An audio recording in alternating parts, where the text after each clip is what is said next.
Hey Dustin, just figured I'd create something about these headlights that kind of laid it out as simply as I can. I think I'm going to be sending this to you over the course of a few segments in case it's too large a file to upload. So here's the basic setup here, looking as if you're from the inside the engine bay. Most important thing, you got your big headlight plug here going straight into the ballast, which only goes one way because it's the three-prong setup. And then from the harness, you have the plug that says ballast that goes right to there, and that same plug leads to the ground, which you will bolt down to your chassis on bare metal, and same holds true for the other side. It's also a ground right here. What else? There is a high beam plug from the HID harness, and that goes right into this one that goes also into here. If for some reason you're just stuck on high beams, which shouldn't happen, you could just unplug this and you won't have high beams. This is for your halos, which is really self-explanatory for that one. Just remember you got two yellow wires coming out of it. The small one's a ground. Bigger one goes right to your battery positive post, as does this fused connection on the retrofit HID harness.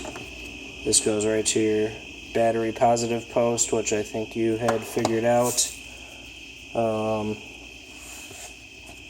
reason you were still having high beam, low beam troubles, it seems like you didn't get a chance to swap these wires over yet on the big blue plug, as far as I could tell. So I'm gonna swap those over real quick so that when you get this all going again, you'll have low beams on normally, and then you just hit your high beams to have your high beams, of course. Problem is, on some versions of Cobalts, the red and orange need to be repinned for it to work correctly. So on the driver's side, it's kind of the same situation. Right out of the relay comes your harness.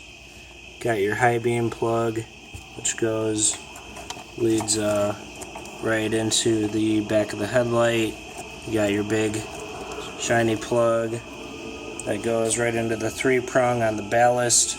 Then you got also from here the ballast plug, and then a ground,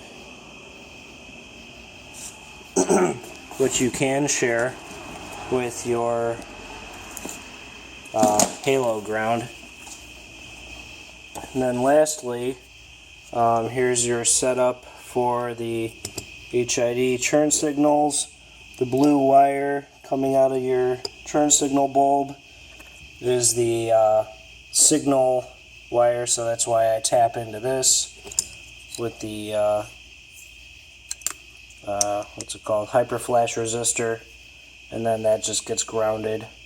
You can either share that with the other grounds, or if it's giving you issues, never hurts to start a new ground for it. Just remember that you gotta sand it down to bare metal wherever you create the ground. I originally sent you some bolts to make grounds with, so I didn't get those back, so I'm assuming you still have them. Additionally, this here is some extra headlight sealant, just in case the headlights ever give you condensation issues, which they shouldn't, but in case they do, sometimes little holes like this can allow water in, but I try my very best to ensure that that does not happen, because I like my headlights to stay looking pretty. So that should about cover it, so just let me know if you have any other questions, and other than that, that should cover it all. Thanks.